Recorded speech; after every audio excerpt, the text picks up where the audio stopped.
Izin Bu, untuk SS minggu kemarin ada Bu. Yang ini apa yang simulasi? Oh, simulasi. Kemarin. Gampang foto Bu, simulasi. Kita praktek. Praktek Bu, simulasi Iya, Bu, kemarin. lupa. Tuh. Poli. Nggak dipoto Bu. Oh, kalian foto nggak di basket? Yang kelas Palembang?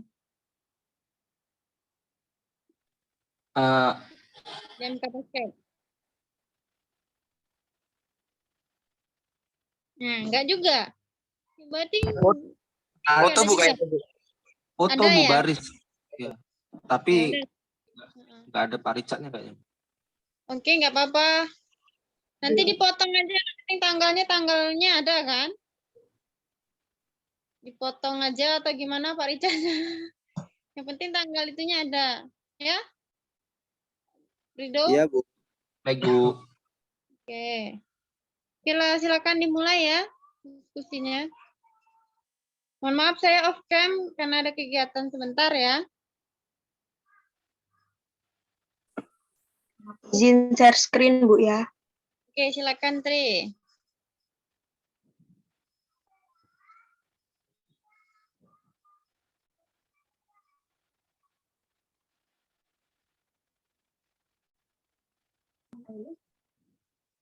Iwan, moderator. Oke, terima kasih Tri. Baik, saya awali. Assalamualaikum warahmatullahi wabarakatuh. Waalaikumsalam. Waalaikumsalam warahmatullahi wabarakatuh. Baik, kami dari kelompok 3 dari materi pemeriksaan prapartisipasi ingin menyampaikan hasil diskusi kami. Sebelumnya kami akan memperkenalkan anggota kelompok kami terlebih dahulu. Yang pertama, Tri Ardila ini apakah ada di dalam Zoom? Hadir. Baik, yang selanjutnya ada Ahmad Ridho Abiban, itu saya sendiri. Yang selanjutnya Rahmat Ridho Ilahi, apakah ada di dalam Zoom? Hadir. Oke, selanjutnya Rafli Aditya Pasya, apakah ada di dalam Zoom? Minggu kemarin ini sudah pemeriksaan prapartisipasi ya? Kok minggu ini sama? Iya Bu, di RPS yang kemarin Ibu bagikan itu sama gitu Bu. Jadi pertemuan Isinya berbeda, tapi materinya ada submateri kan? masuk semua itu Bu, di sini Bu. Oke, ya silakan. Oke, tadi Rafli Aditya Pasya, apakah ada di dalam Zoom?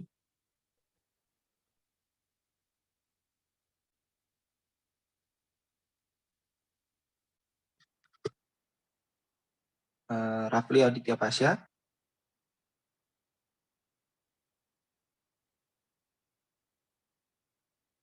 Baiknya, sepertinya belum masuk dalam Zoom. Baik, kita akan lanjut ke dalam materinya terlebih dahulu ya. Yang pertama yaitu kami akan menjelaskan tentang pemeriksaan prapartisipasi. Ya. Yang pertama itu tujuan pemeriksaan prapartisipasi atau PPP. Pemeriksaan prapartisipasi adalah serangkaian pemeriksaan fisis yang dilakukan secara sistematis dan menyeluruh melalui proses anamnesisme, infeksi, palpasi, perkusi, dan auskultasi pada orang yang akan mengikuti kegiatan olahraga atau latihan. Tujuan pemeriksaan prapartisipasi adalah untuk mengetahui kondisi keseluruhan masalah kesehatan yang mungkin dialami. Selain itu, dilakukan untuk kepentingan mediko-legal serta jaminan asuransi kesehatan. Pemeriksaan prapartisipasi perlu dilakukan, terutama untuk orang yang memulai kegiatan olahraga untuk pertama kalinya. Oke, tadi ya tujuan pemeriksaan. Yang kedua itu pemeriksaan umum. Yang pertama itu anamnesis, yang kedua itu ada tujuan berolahraga, yang ketiga itu riwayat penyakit kardiovaskular, yang keempat ada riwayat penyakit muskuloskeletal, Yang kelima itu ada pemeriksaan fisik. Nah, yang pertama itu ada inspeksi ya.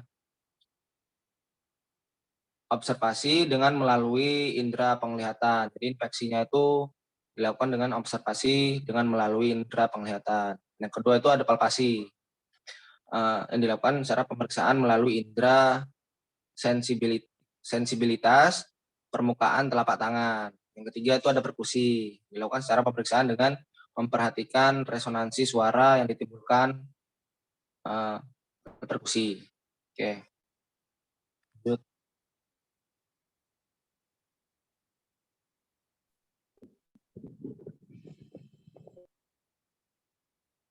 Oke. Dan selanjutnya itu auskultasi, pemeriksaan dengan bantuan stetoskop. Dan selanjutnya ada pemeriksaan laboratorium. Pemeriksaan laboratorium sederhana meliputi urin rutin ya, darah rutin dan fases. Kesimpulan dalam pembentukan rekomendasi yang dikeluarkan adalah sebagai berikut. Yang pertama, dapat mengikuti semua kegiatan olahraga. Yang kedua, dapat mengikuti dengan persyaratan. Yang ketiga, tidak dapat mengikuti kegiatan olahraga. Itu seperti olahraga kontak penuh, olahraga non kontak, olahraga kontak sebagian, semua kegiatan olahraga. Jadi dapat mengikuti kegiatan ini atau tidak, seperti itu. Oke, selanjutnya. Oke, yang selanjutnya bisa dibacakan oleh Ridho Ilahi. Oke, baiklah moderator. 3. Pemeriksaan dengan kuesioner partisipasi. Part Q adalah metode pemeriksaan berpartisipasi dengan dianjurkan untuk digunakan yang berupa kuesioner untuk mengidentifikasi kondisi atau faktor risiko kesehatan yang memerlukan pemeriksaan lebih lanjut sebelum melalui latihan. Namun, kuesioner ini tidak terlalu berguna bagi individu yang memiliki penyakit kronik karena dibutuhkan profil kesehatan yang lebih mendalam. Lanjut.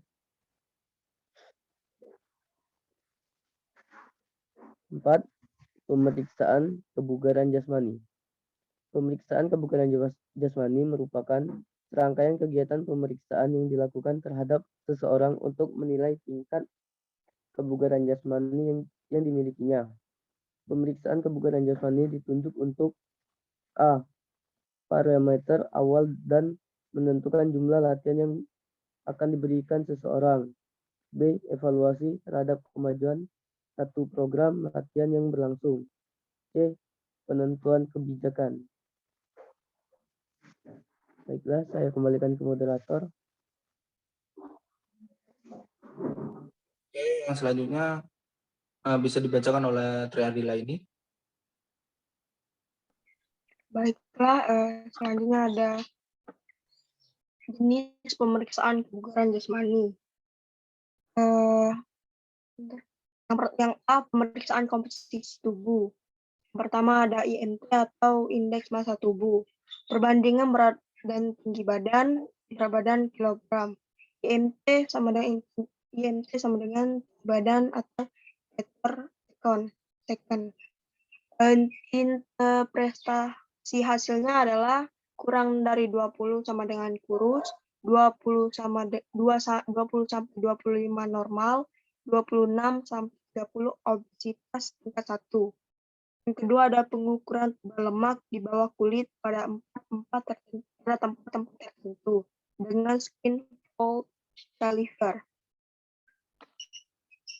Selanjutnya ada pemeriksaan fleksibilitas yang dilakukan dengan melakukan raihan maksimal ujung jari tangan ke kaki dengan tungkai yang terekstensi atau tacit and reach. Yang ada pemeriksaan kekuatan otot. Pemeriksaan kekuatan otot dilakukan dengan alat dinamometer. Yang ada pemeriksaan daya tahan otot. Pemeriksaan ini dilakukan dengan tes sit up atau push up dalam 1 menit. Yang ada pemeriksaan daya tahan jantung paru. Yang pertama itu ada estimasi penggunaan oksigen maksimal. Yang kedua ada respon kardiovaskular terhadap beban yang diberikan. Baiklah, saya kembalikan kepada moderator. Oke, baik. Terima kasih, Tri. Yang selanjutnya bisa dibacakan oleh Rafli Aditya Pasya. Apakah sudah ada dalam Zoom? Baiklah, everyone. Saya akan Oke. membacakan yang selanjutnya, slide selanjutnya. Pertimbangan dalam memilih jenis tes. Terdapat beberapa hal yang menjadi pertimbangan dalam menentukan jenis tes. Adalah disesuaikan menurut umur, status, kesehatan, ketersediaan, sarana, dan tujuan pemeriksaan.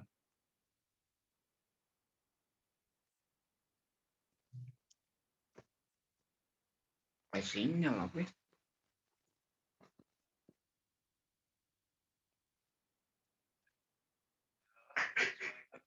Sudah, Wan. Selanjutnya, Wan.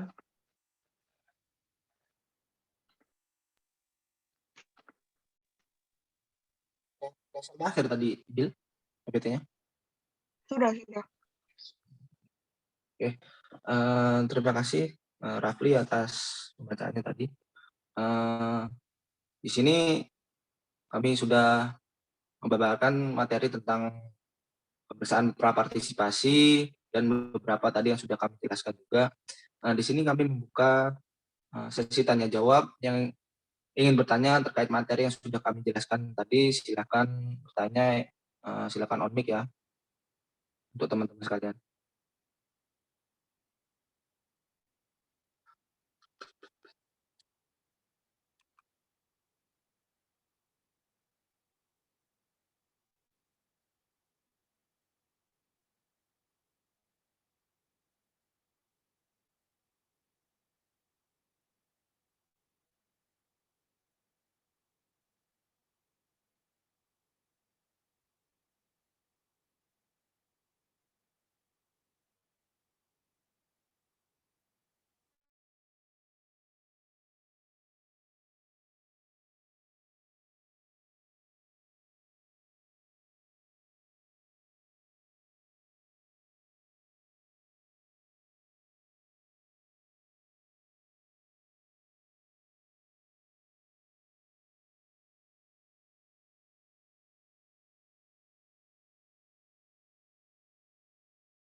Maaf, tadi saya terkeluar ya. Jadi teman-teman sekalian yang ingin bertanya terkait materi yang sudah kami jelaskan tadi, saya persilahkan on mic.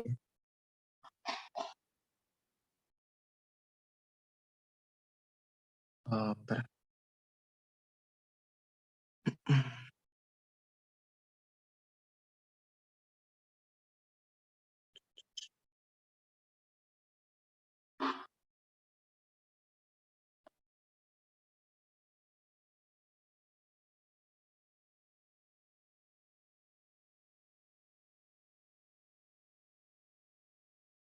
Sekali lagi teman-teman, dari materi tujuan pemeriksaan tadi, pemeriksaan fisik umum, pemeriksaan physical activity radiance, dan pemeriksaan kebugaran jasmani tadi yang sudah kami jelaskan pada PPT tadi, yang ingin ditanyakan atau yang kurang jelas terkait materi yang sudah kami jelaskan tadi, bisa on mic, bertanya terkait hal yang tidak jelas tersebut.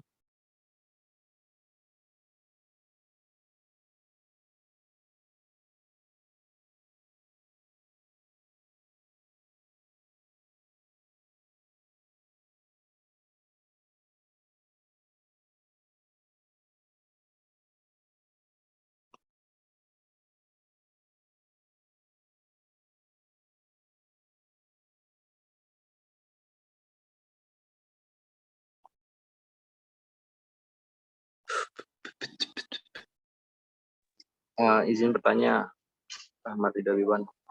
Oh ya, silakan Agi. Oke, Assalamualaikum warahmatullahi wabarakatuh. Perkenalkan, nama saya Agi Rahmat. Izin bertanya mengenai materi pemeriksaan partisipasi pada kelompok kelas Palembang. Ini tujuan dari pemeriksaan prapartisipasi adalah untuk mengetahui fisik ya, secara sistematis dan menyeluruh melalui proses analisis pada saat seseorang yang akan mengikuti kegiatan olahraga atau latihan. Nah, ini di poin pemeriksaan umum. Di poin E, pemeriksaan fisik, apakah ada tabel ataupun rincian untuk mengetahui range atau batas-batas yang memang harus menjadi bahan yang contoh nih. Misalnya untuk seorang atlet push up-nya harus sekian misalnya. Dan juga misalnya kekuatan knee-nya harus sekian. Apakah ada poin-poin di situ? Ini bisa dijelaskan. Bisa dipahami? Ya, mungkin Ada indikator. nanti bisa dilihat saja di Capaian. supaya bisa lebih dimengerti nantinya. Agi. Oke.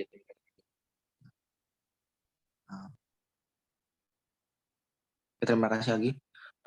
Silakan untuk teman-teman yang lain yang ingin bertanya lagi terkait materi yang sudah kami jelaskan tadi. Saya persilakan.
Izin moderator bertanya.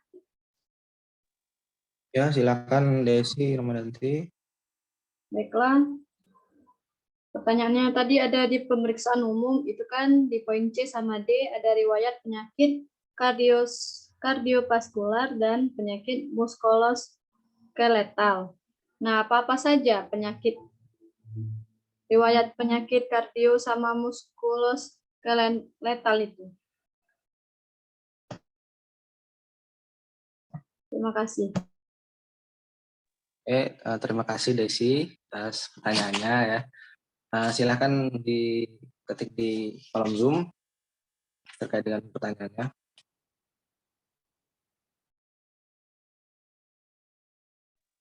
ada sisa satu lagi slot yang ingin bertanya terkait materi yang sudah kami jelaskan tadi, bisa ditanyakan ke teman-teman sekalian.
Dan silakan teman-teman, masih ada satu lagi sisa yang ingin bertanya terkait materi yang sudah kami jelaskan tadi, bisa on mic.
Silakan kalau Silakan. ada yang bertanya.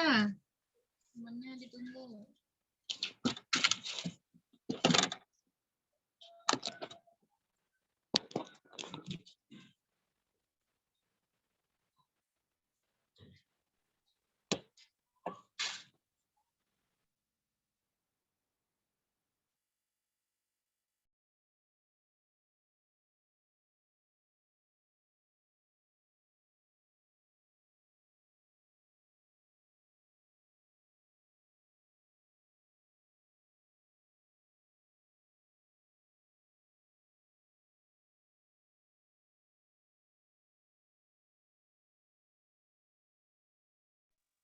Oke, sepertinya tidak ada lagi yang bertanya.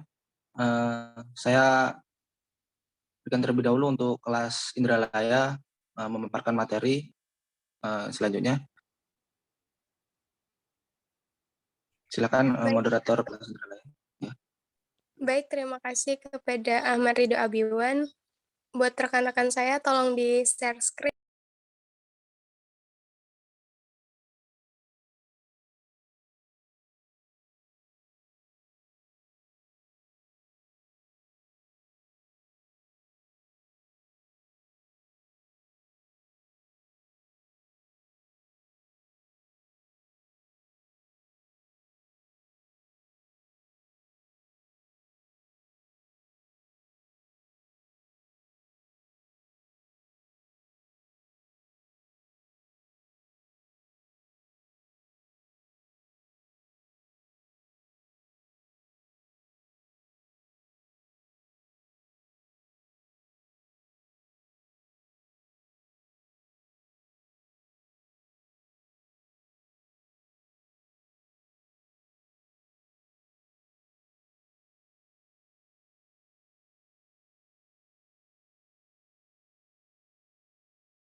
Tolong rekan-rekan yang pakai laptop boleh di-share screen-in.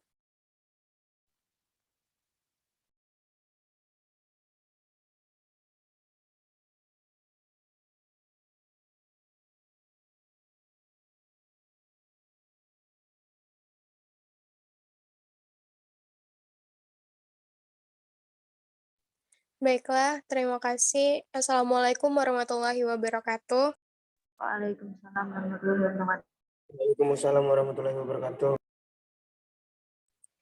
Jadi kami dari kelompok 3 kelas Indralaya ingin mempresentasikan hasil kerja kami. Yang pertama, yaitu ada Aprilio Beni Permadi. Apakah ada di dalam Zoom? Ya, hadir, Cut. Wahyu Togar, apakah ada? Siap, hadir. Cutia Oktarina, saya sendiri. Kemudian Resi Anandia Sabrina, apakah ada di Zoom? Hadir. Muhammad Rifaldi, Hadir. Amrullah, Hadir, Cut. Feby Kristiani Manurung, apakah ada di Zoom? Ada, Cut. Baik, terima kasih. Slide selanjutnya. Oh, dan Satria, apakah Satria ada di dalam Zoom? Mungkin Satria masih terkendala sinyal. Slide selanjutnya akan dibacakan oleh Muhammad Rifaldi. Kepada Rifaldi dipersilakan. Ya, baiklah moderator. Materi pertama yaitu pemeriksaan prapartisipasi. Yang pertama, tujuan pemeriksaan prapartisipasi atau PPP. Pemeriksaan prapartisipasi adalah serangkaian pemeriksaan fisis yang dilakukan secara sistematis dan menyeluruh melalui proses anamnesis, inspeksi, palpasi, perkusi, dan auskultasi pada orang yang akan mengikuti kegiatan olahraga atau latihan. Tujuan pemeriksaan prapartisipasi adalah untuk mengetahui kondisi keseluruhan masalah kesehatan yang mungkin dialami. Selain itu dilakukan untuk kepentingan mediko-legal serta jaminan asuransi kesehatan.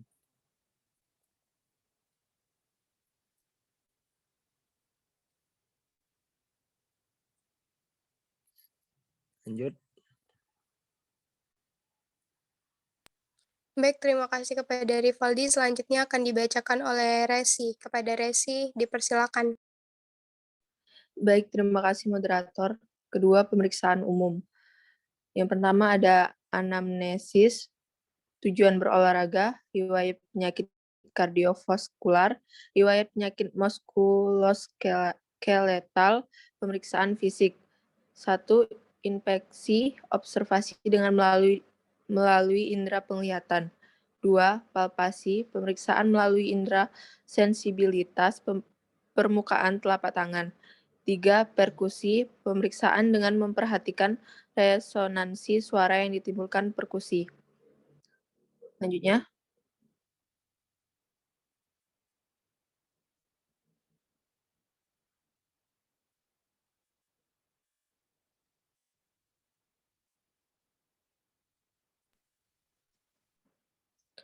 Selanjutnya, ada auskultasi, pemeriksaan dengan bantuan stetoskop, pemeriksaan laboratorium. Pemeriksaan laboratorium sederhana meliputi urin rutin, darah rutin, dan fase.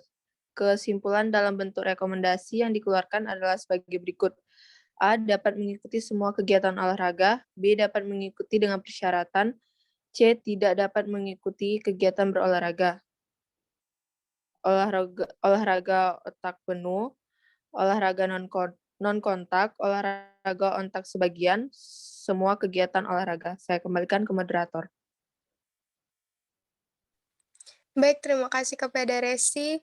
Selanjutnya akan dibacakan oleh Wahyu Togar. Kepada Wahyu Togar, dipersilakan.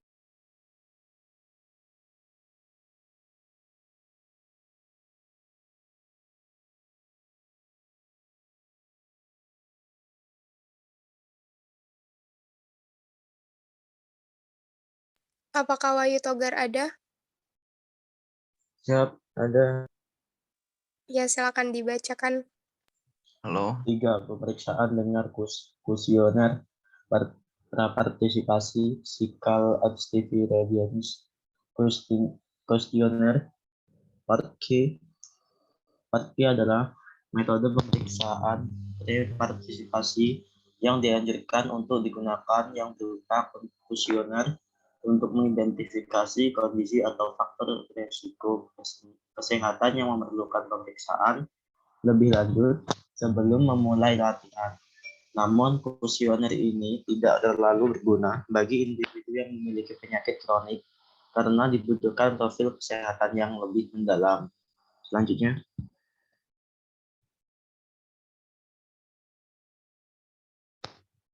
Terima kasih kepada Wahyu Togar. Selanjutnya akan dibacakan oleh Feby. Kepada Feby dipersilakan.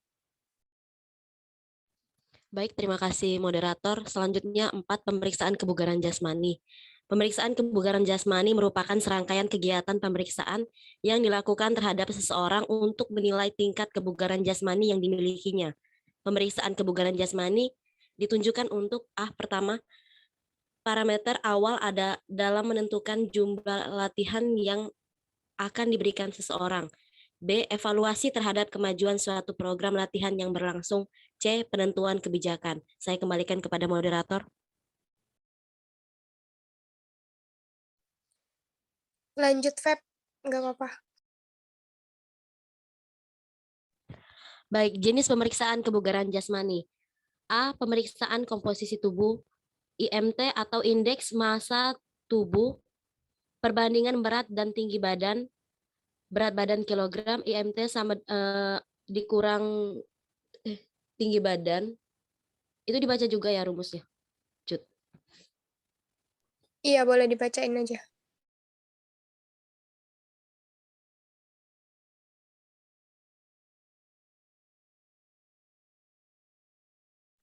Lanjut, Feb.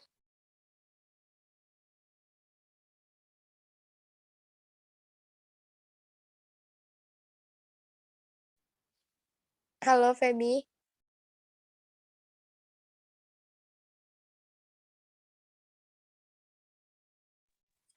Mungkin Feby terkendala sinyal, boleh dilanjutkan oleh Resi.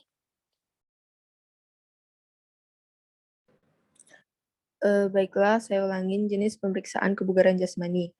A. Pemeriksaan komposisi tubuh. 1. IMT atau indeks massa tubuh, perbandingan berat dan tinggi badan, berat badan atau kilogram. IMT tinggi badan, interpretasi hasilnya adalah 20 kurus, 20-25 normal, 26-30 obesitas tingkat 1. 2. Pengukuran tebal lemak di bawah kulit padat, tempat-tempat tertentu dengan skin fold caliper. Lanjut. B. Pemeriksaan fleksibilitas. Dilakukan dengan melakukan raihan maksimal ujung jari tangan kaki dengan tungkai yang terekstensi atau test sit and reach. C. Pemeriksaan kekuatan otot. Pemeriksaan kekuatan otot dilakukan dengan alat dinamometer. D. Pemeriksaan daya tahan otot. Pemeriksaan dilakukan dengan test sit up atau push up dalam 1 menit. E. Pemeriksaan daya tahan jantung paru. 1. Estimasi penggunaan oksigen maksimal. 2. Respon kardiovaskular terhadap beban yang diberikan. Lanjut. Pertimbangan dalam memilih jenis tes. Terdapat beberapa hal yang menjadi pertimbangan dalam menentukan jenis tes adalah disesuaikan menurut umur, status kesehatan, ketersediaan sarana, dan tujuan pemeriksaan.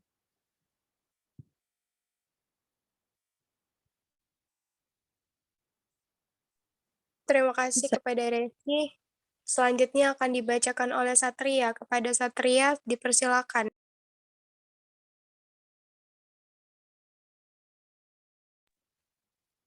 Apakah Satria ada di dalam Zoom? Mungkin Satria masih terkendala sinyal. Kepada Resi boleh dilanjutkan lagi. Baiklah, jadi kesimpulannya, pemeriksaan prapartisipasi adalah serangkaian pemeriksaan fisis yang dilakukan secara sistematis dan menyeluruh melalui proses anamnesis, inspeksi, palpasi, perkusi, dan auskultasi pada orang yang akan mengikuti kegiatan olahraga atau latihan. Tujuan dari pemeriksaan Resi, nanti aja kesimpulan di akhir. Terima kasih. Baiklah. Oke, terima kasih. Itulah presentasi dari kelompok 3 Indralaya. Bagi rekan-rekan sekalian yang masih kurang paham atau belum ada yang dipahami, bisa ditanyakan. Kami membuka sesi pertanyaan, minimal 3 pertanyaan terlebih dahulu. Jika ingin bertanya, tolong sebutkan nama dan dari kelas mana. Terima kasih.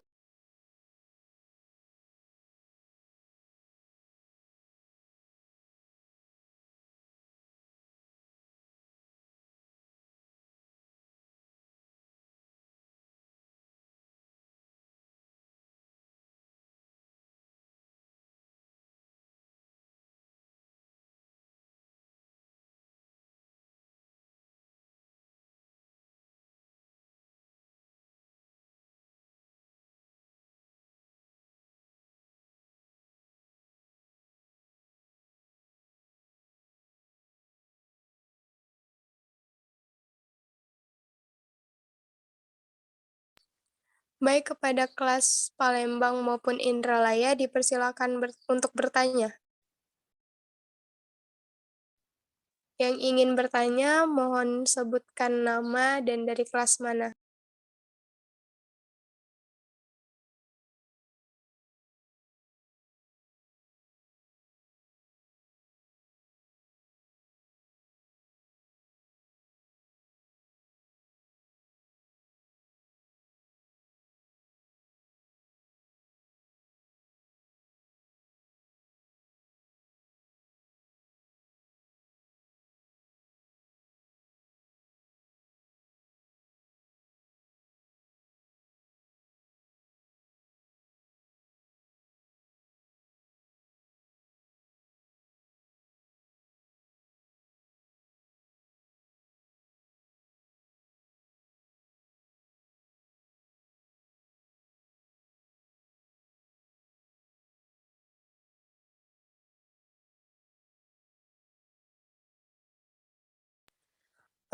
Baiklah, daripada diam-diaman kan di Zoom, kami lempar ke kelas Palembang terlebih dahulu yang ingin menjawab. Kepada moderator Palembang, dipersilakan. Oke, terima kasih moderator kelas Indralaya. Baik, di sini kami akan menjawab pertanyaan dari beberapa teman-teman tadi yang sudah bertanya ya. Silakan Saudari Triadila ini ingin menjawab pertanyaan dari Desi tadi. Ya, baiklah, terima kasih moderator. Izin di sini saya akan menjawab pertanyaan dari Desi tadi. Jadi pertanyaannya ada pemeriksaan umum poin C dan D itu ada riwayat penyakit kardiovaskular dan muskuloskeletal. Nah, sebutkan apa saja penyakit yang terdapat pada riwayat tersebut. Jadi yang pertama ada penyakit kardiovaskular yang paling umum terjadi itu karena adanya gangguan pada jantung dan pembuluh darah. Nah, penyakit jantung dan pembuluh darah itu merupakan 2 penyakit yang paling banyak dikenal. Namun ada juga penyakit kardiovaskular yang lain. Yang pertama ada aritmia. Aritmia adalah kondisi ketika jantung memiliki detak atau ritme yang tidak normal, seperti terlalu cepat atau lambat atau tidak teratur. Yang kedua ada penyakit jantung koroner atau PJK. Penyakit jantung koroner adalah penyumbatan atau penyempitan di pembuluh arteri koroner yang disebabkan oleh penumpukan plak. Nah, kondisi ini membuat pasokan darah menuju ke jantung itu menjadi berkurang. Yang ketiga ada kardiomiopati. Kardiomiopati adalah gangguan pada otot jantung. Nah, kardiomiopati itu dapat menyebabkan komplikasi yang serius seperti gagal jantung dan pengumpalan darah. Yang keempat itu paling sering dikenal itu stroke. Stroke adalah penyakit yang terjadi ketika pasokan darah menuju otak terganggu akibat tersumbat atau pecahnya pembuluh darah. Nah, yang kelima ada vein thrombosis atau DVT. DVT adalah atau trombosis vena dalam adalah kondisi adanya gumpalan darah di dalam pembuluh darah vena. Biasanya kondisi ini terjadi di bagian paha dan betis. Yang keenam ada penyakit arteri perifer atau bisa disebut peripheral arterial disease atau PAD. Nah, penyakit ini adalah kondisi ketika aliran darah menuju kaki itu tersumbat akibat penumpukan plak di pembuluh darah arteri. Nah, itu saja yang kardiovaskular. Yang selanjutnya itu ada muskuloskeletal. Nah, sebelumnya kita mengetahui dulu definisi gangguan muskuloskeletal. Gangguan tersebut adalah suatu kondisi yang mengganggu fungsi sendi, otot, saraf, dan tendon, serta tulang belakang. Sistem muskuloskeletal ada melibatkan struktur yang mendukung anggota badan, leher, dan punggung. Nah, terdapat juga tanda-tanda gejala umum dari gangguan muskuloskeletal. Yang pertama ada nyeri, mengilu. Yang kedua ada pegel linu. Yang ketiga sakit pinggang. Yang keempat sakit punggung. Yang kelima sakit leher. Yang keenam gangguan tidur. Yang ketujuh ada postur tubuh memburuk. Yang kedelapan peradangan pembengkakan kemerahan. Yang kesembilan penurunan rentang gerak. Yang ke-10 kesemutan. Yang ke-11 mati rasa atau kekakuan. Nah, tadi terdapat tanda-tanda gejala umum. Sekarang penyakit gangguan pada muskuloskeletal itu pada tulang dan sendi yang menyerang tulang. Yang pertama penyakit kelainan atau masalah pada tulang yang mengganggu fungsinya dalam sistem gerak termasuk sebagai gangguan muskuloskeletal. Terdapat juga ini termasuk penyakit dalam muskuloskeletal. Itu yang pertama ada osteoporosis. Osteoporosis adalah penyakit tulang yang muncul saat terjadi pengeroposan pada tulang-tulang di dalam tubuh. Hal ini menyebabkan tulang menjadi lemah dan mudah patah. Nah, penyakit ini terdapat pada usia lanjut dan rentan timbul kepada wanita. Namun bukan berarti kondisi ini tidak mungkin dialami oleh pria ataupun anak muda. Kedua ada patah tulang. Patah tulang bisa dibedakan berdasarkan tingkat keparahannya. Patah tulang pada tingkatan yang masih tergolong ringan, tulang mungkin hanya akan mengalami keretakan saja. Namun pada tingkatan yang cukup parah, tulang mungkin patah hingga terbagi dua atau lebih. Yang ketiga ada kelainan tulang belakang. Kelainan tulang belakang itu termasuk ke dalam gangguan muskuloskeletal. Ciri-ciri dari kelainan tulang belakang terjadi masalah pada lengkungan atau posisinya. Macam-macam kelainan tulang belakang termasuk kifosis atau tulang belakang melengkung ke depan. Yang pertama, yang kedua ada lordosis, tulang belakang melengkung ke belakang. Dan yang ketiga ada skoliosis, tulang belakang melengkung ke samping membentuk huruf S. Nah, yang keempat ada penyakit osteopenia. Osteopenia adalah gangguan muskuloskeletal yang menyerang tulang ditandai dengan berkurangnya kepadatan tulang. Hal ini bisa menyebabkan tulang menjadi rapuh. Yang kelima ada osteomalacia. Osteomalacia merupakan gangguan yang terjadi saat tulang menjadi lebih lentur dan tidak bisa mengeras, sehingga sering bengkok dan rentan patah. Kondisi ini bisa terjadi karena manusia itu kekurangan vitamin D. Yang keenam ada penyakit paget tulang. Penyakit paget tulang akan mengganggu proses daur ulang jaringan yang baru saja mengganti jaringan tulang yang lama. Yang kedelapan ada achondroplasia, merupakan masalah yang menghambat pertumbuhan tulang rawan menjadi tulang seutuhnya. Yang selanjutnya ada gangguan muskuloskeletal yang menyerang sendi. Yang pertama ada ariritis. Ariritis adalah penyakit yang menyebabkan peradangan pada sendi. Di antaranya penyakit ini terbagi ke dalam beberapa jenis, di antaranya osteoartritis, rheumatoid arthritis, gout atau asam urat. Nah, yang kedua ada bursitis, merupakan gangguan yang terdapat pada muskuloskeletal juga, yang mengganggu persendian, tepatnya bursae, atau yaitu bagian dari sendi berupa kantung yang menyimpan cairan pelumas.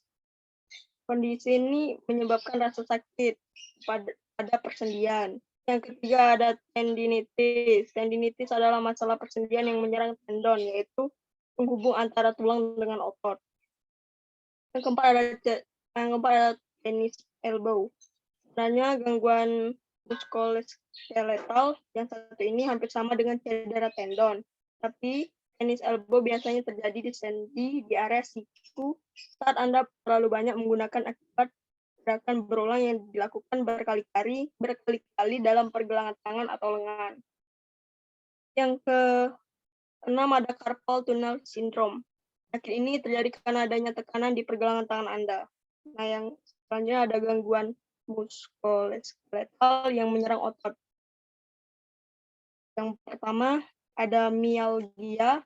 Mialgia adalah nyeri otot merupakan suatu kondisi yang terjadi pada saat otot terlalu sering digunakan untuk melakukan gerakan berulang.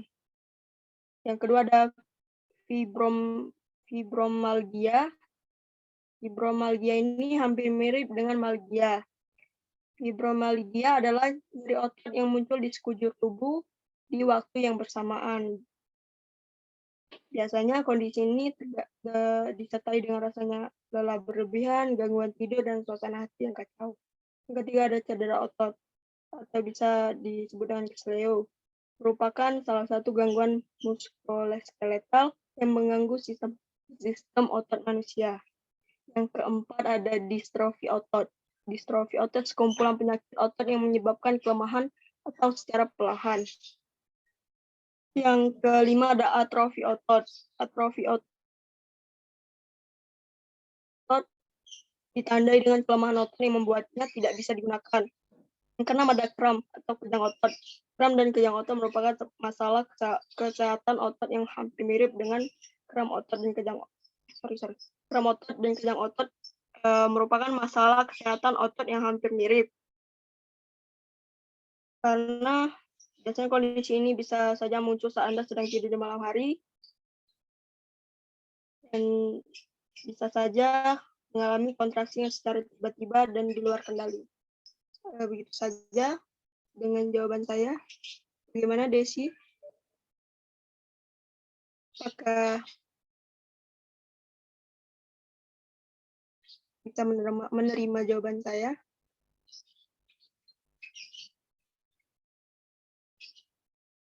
Halo, ada suara saya?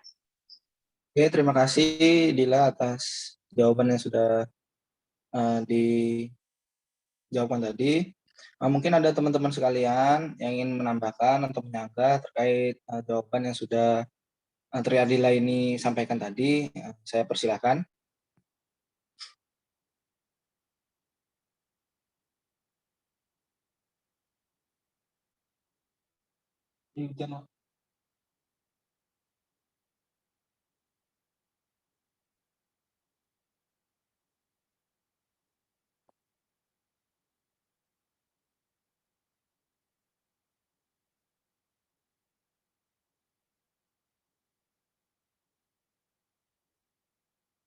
Yang teman-teman sekalian yang ingin menambahkan atau menyanggah terkait jawaban yang sudah disampaikan di Adila ini tadi, saya persilakan.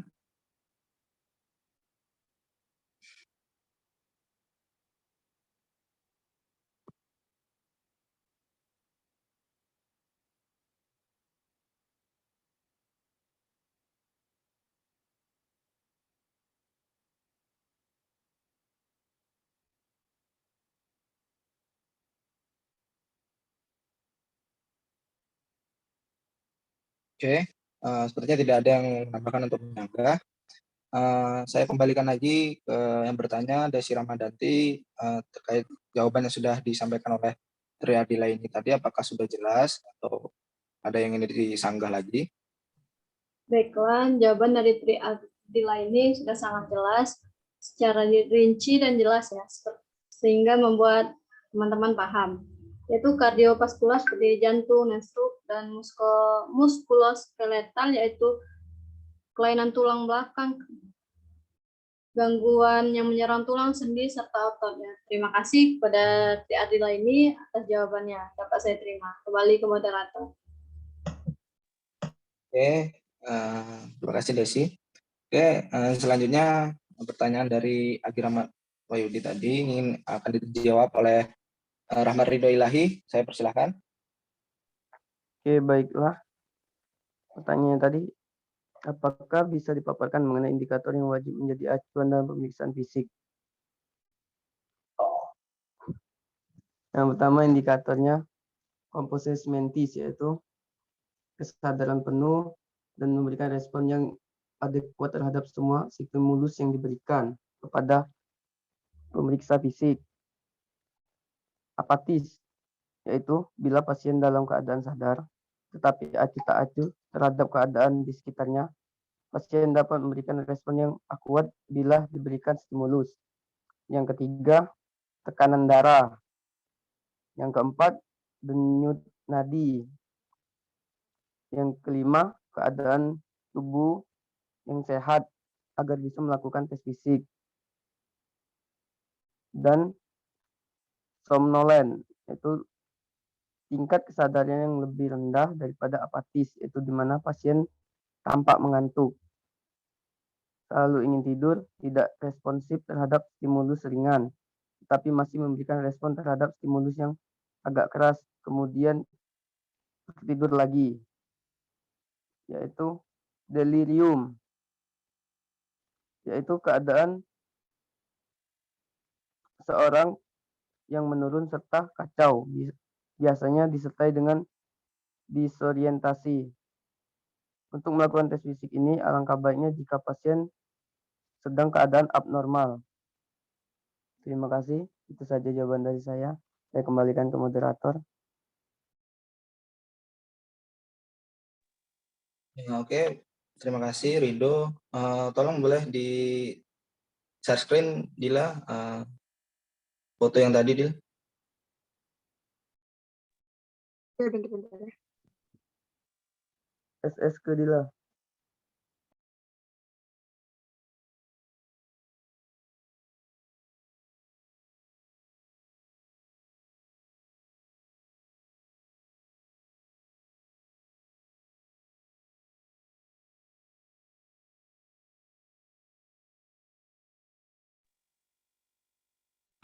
Dijelaskan lagi Dil, naik lagi Dil.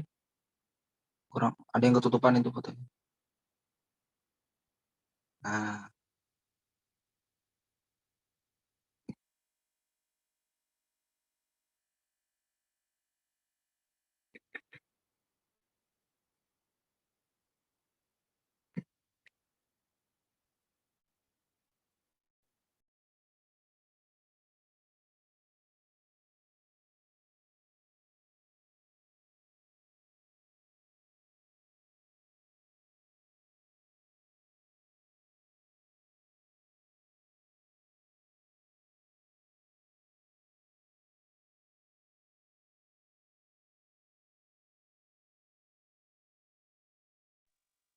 ya Dil, tolong di share screen Dil.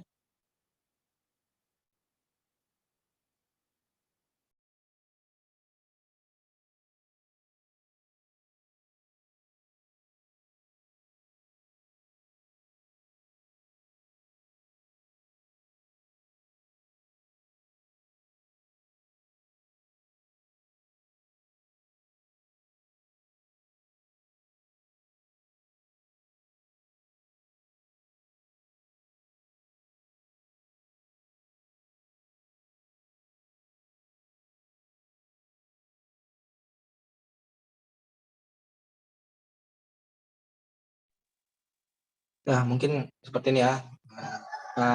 Agi, mungkin ini adalah tampilan untuk pertanyaan yang Agi tadi tanyakan ya.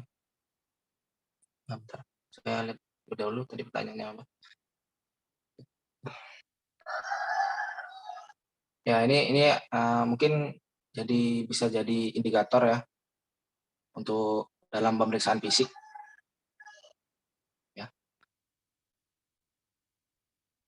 Karena di setiap rumah sakit itu tidak semuanya sama seperti ini ya, ada juga yang berbeda walaupun beda sedikit seperti itu. Mungkin jadi sedikit contoh gitu. Oke. Apakah sudah jelas untuk fotonya Agi? Tampilannya? Oke, sudah cukup jelas mengenai pertanyaan saya tadi, tapi di sini apakah kalian mengetahui dari hal ini ya, yang indikator ini, apakah kalian mengetahui ada hal yang paling berpengaruh jika salah satu dari poin ini tidak terpenuhi? Apakah menjadi pengaruh dalam pemeriksaan fisik? Contoh, pada saat pemeriksaan fisik dilakukan, untuk tensinya tidak memenuhi persyaratan. Nah, apakah untuk pemeriksaan fisik tersebut bisa dikatakan gagal seorang tersebut untuk mengikuti baik pertandingan ataupun training? Apakah kalian mengetahui? Oke, terima kasih Agi atas pertanyaannya tadi. Jadi dalam ketentuan untuk pemeriksaan fisik terlebih itu tergantung tujuan dari pemeriksaan fisik terlebih dahulu itu ya. Seperti misal contoh dalam pemeriksaan fisik untuk polisi atau tentara atau untuk yang lain seperti itu ya, untuk kedinasan atau apa gitu. Nah, untuk tersebut itu kan ada ketentuan-ketentuan tersendiri yang sudah disiapkan oleh lembaga ya.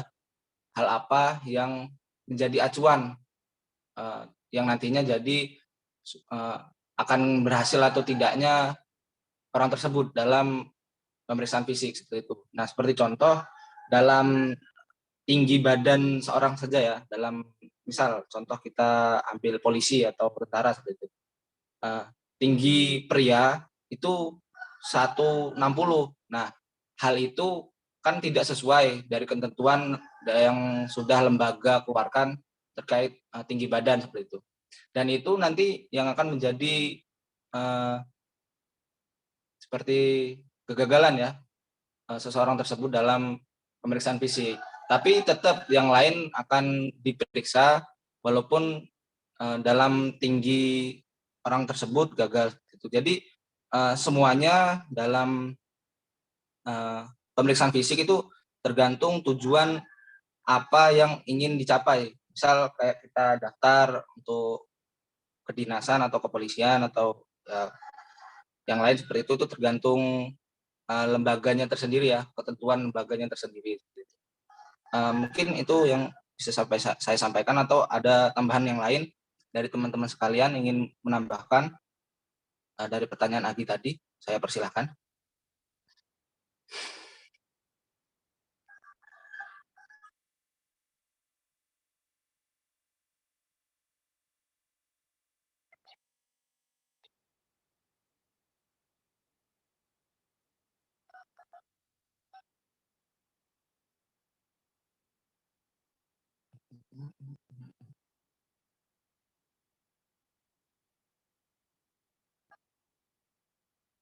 Oke, sepertinya tidak ada. Yang ini saya tambahkan sedikit lagi ya. Untuk misal pemeriksaan fisik biasa seperti itu tanpa ada tujuan mendaftar seperti itu, untuk kegagalan seseorang dalam pemeriksaan fisik itu sepertinya tidak ada ya, karena hasilnya tuh baik atau buruknya nanti dalam pemeriksaan fisik seperti itu. Jadi kalau misal dia pemeriksaan fisiknya tensinya tinggi atau ya dia lagi panas atau segala macam, untuk fisiknya itu kan kayak ada bekas luka atau apa seperti itu kan yang bisa nantinya ditampilkan dalam hasil pemeriksaan fisik. Nah, itu sepertinya tidak ada kayak kegagalan ya dalam pemeriksaan fisik itu. Adanya itu kayak baik atau buruknya hasil dalam pemeriksaan fisik tersebut. Itu menurut kelompok kami ya, dalam pertanyaan Agi ini. Mungkin saya kembalikan lagi ke Agi. Bagaimana, Saudara Agi?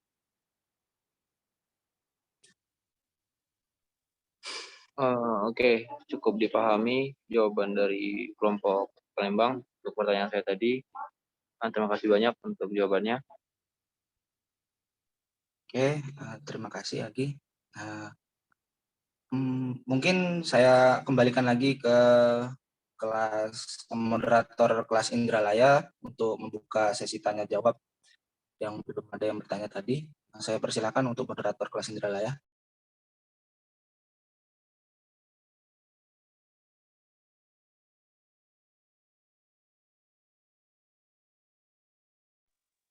Dila, boleh di stop share screen, Dila?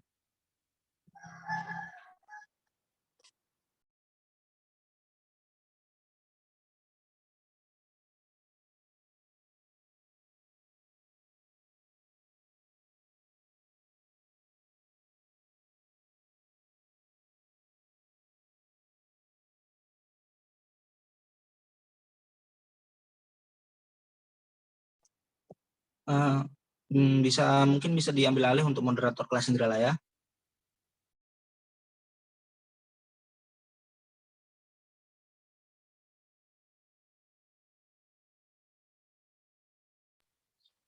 Baik, terima kasih moderator kelas Palembang. Kepada rekan-rekan sekalian, kami membuka lagi sesi pertanyaan.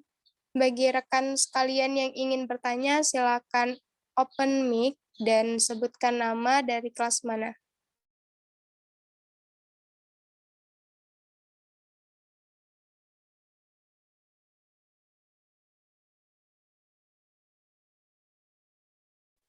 Apakah ada yang ingin ditanyakan untuk rekan-rekan sekalian?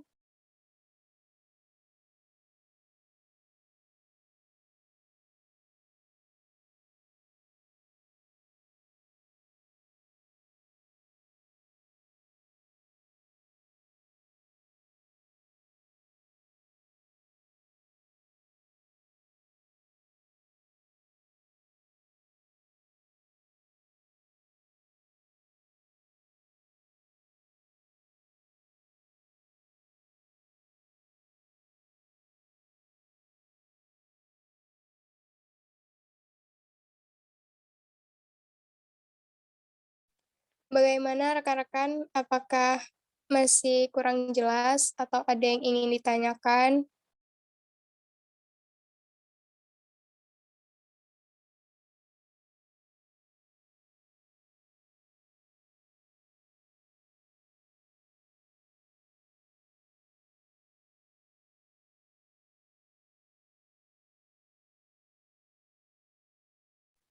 Sepertinya sudah mengerti semua ya, untuk rekan-rekan sekalian. Sepertinya tidak ada yang ingin ditanyakan lagi. Bagaimana untuk moderator kelas Palembang, apakah kita tutup saja?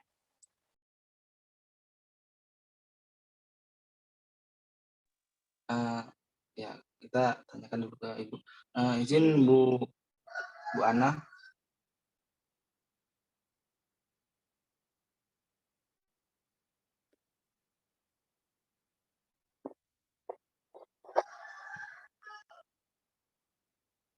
Halo, Bu Ana.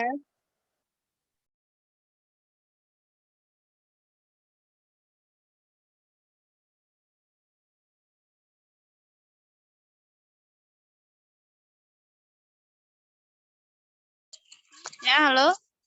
Nggak ada yang bertanya kelas Indralaya? Sepertinya sudah tidak ada lagi, Bu. Tidak ada satu pertanyaan pun ya? Tidak ada, Bu. Nah, udah ngerti semua? Sepertinya seperti itu, Bu. Oh, seperti itu ya. Udah, kalau udah mengerti semua silakan disimpulkan ya mahasiswa ya. Satu persatu ya di masing-masing kelas ya. Baik, Bu.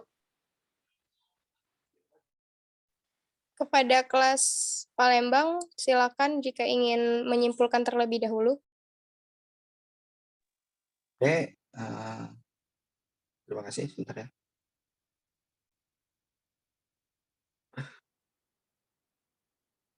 ya. Silakan Saudari Triadila ini bisa dibacakan untuk kesimpulan materi pada hari ini.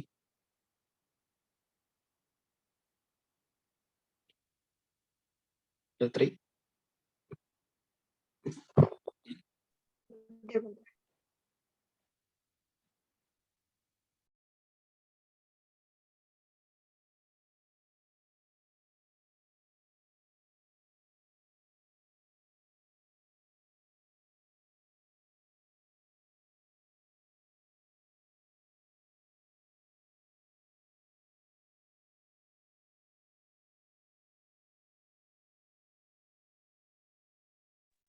Oke, sepertinya saya saja ya. Kesimpulan pada hari ini adalah pemeriksaan prapartisipasi adalah serangkaian pemeriksaan fisik yang dilakukan secara sistematis dan menyeluruh melalui proses anamnesis, infeksi, palpasi, perkusi, dan auskultasi pada orang yang akan mengikuti kegiatan olahraga atau latihan. Tujuan dari pemeriksaan prapartisipasi ialah untuk mengetahui kondisi keseluruhan masalah kesehatan yang mungkin dialami. Untuk PARKI adalah metode pemeriksaan prapartisipasi yang dianjurkan untuk digunakan yang berupa kuesioner untuk mengidentifikasi kondisi atau faktor risiko kesehatan yang memerlukan pemeriksaan lebih lanjut sebelum memulai latihan. Oke, mungkin itulah kesimpulan yang bisa disampaikan.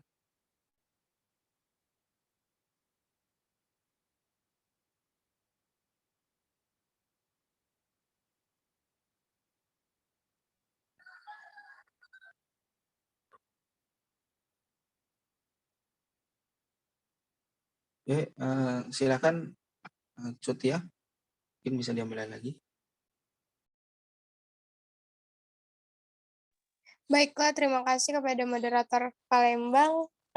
Untuk kesimpulan dari kelas Palembang akan disampaikan oleh Muhammad Satria. Kepada Satria dipersilakan. Baik, terima kasih moderator.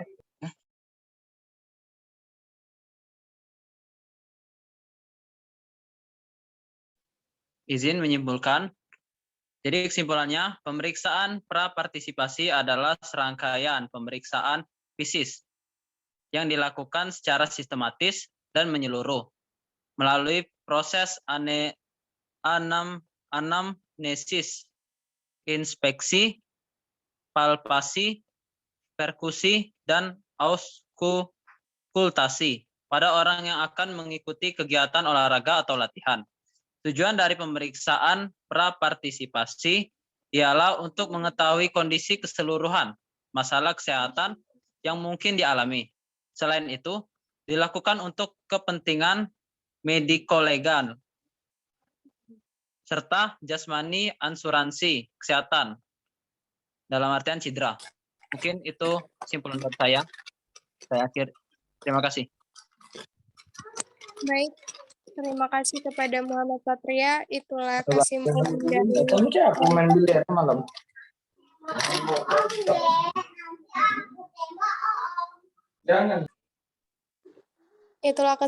dari kelompok Indralaya. Selanjutnya kami kembalikan kepada Bu Ana. Kepada Ibu. Oke, terima kasih ya. Jadi intinya kalau kita kenapa berhubungan dengan Penjas? Karena kita kan calon guru ya, mahasiswa ya. Apalagi gurunya guru Penjas ya. Kita harus mengetahui kondisi kesehatan serta didik kita. Betul ya? Jadi jangan sampai waktu kita mengajar, tiba-tiba mahasiswa serta didik kita pingsan. Ataupun ada hal-hal lain yang membuat kita kegiatan pembelajaran kita terhambat. Jadi makanya sebelum kegiatan pembelajaran PNJAS itu dimulai, baiknya pertemuan pertama kita tanyakan dulu peserta didiknya dari riwayat penyakit apa aja. Biasanya kan udah tahu ya, mahasiswa ya. Biasanya udah tahu tuh, misalnya saya punya penyakit asma, atau saya misalnya ada penyakit apalah gitu ya. Nah, jadi nanti kita bisa memberikan perlakuan yang seperti apa kepada peserta didiknya. Bentar ya, mahasiswa ya.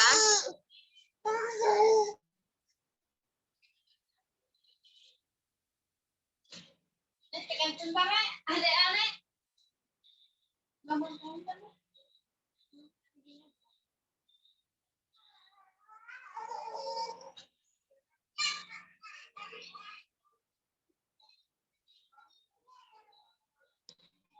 Sehingga kegiatan pembelajaran kita tidak beresiko ya mahasiswa ya kan. Kalau terjadi misalnya ketika kita melakukan aktivitas fisik nih ya agak berat sedikit, kalau dia mempunyai penyakit misalnya kardiovaskular ya atau jantungan kan bahaya ya kita ya. Nah, jadi kita bisa mempersiapkan sebelumnya sehingga hal-hal yang tidak diinginkan tidak terjadi. Misalnya si A punya riwayat sakit apa, si B punya riwayat apa. Jadi dia bisa memiliki kegiatan yang lebih ringan ya. Jadi intinya kita belajar itu untuk mengantisipasi itu,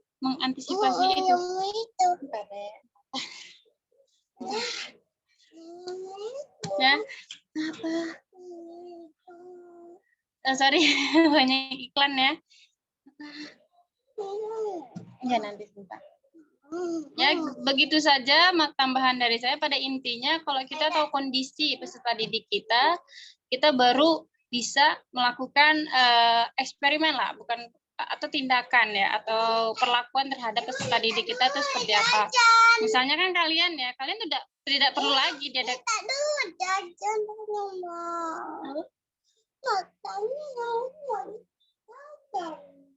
Nanti ya.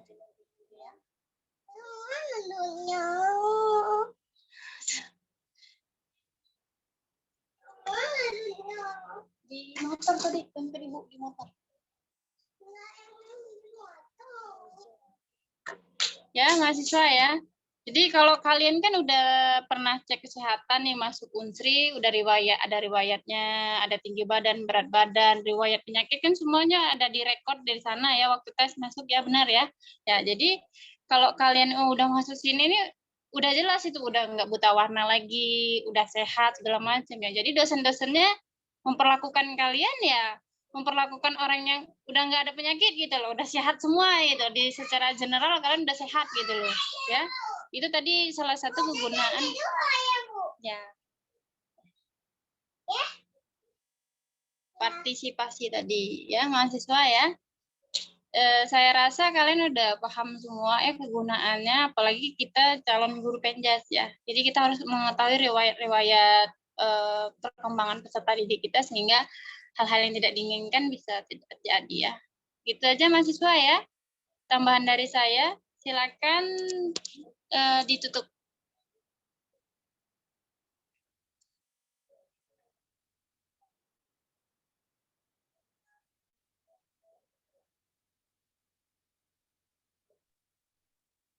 Oke, terima kasih Bu Desriana.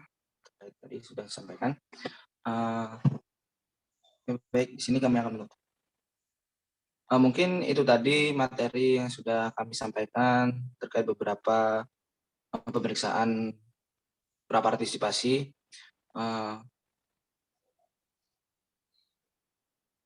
Oke, kurang lebihnya kami mohon maaf. Kepada Allah saya mohon ampun. Kami akhiri. Wabillahi taufiq wal hidayah. Wassalamualaikum warahmatullahi wabarakatuh.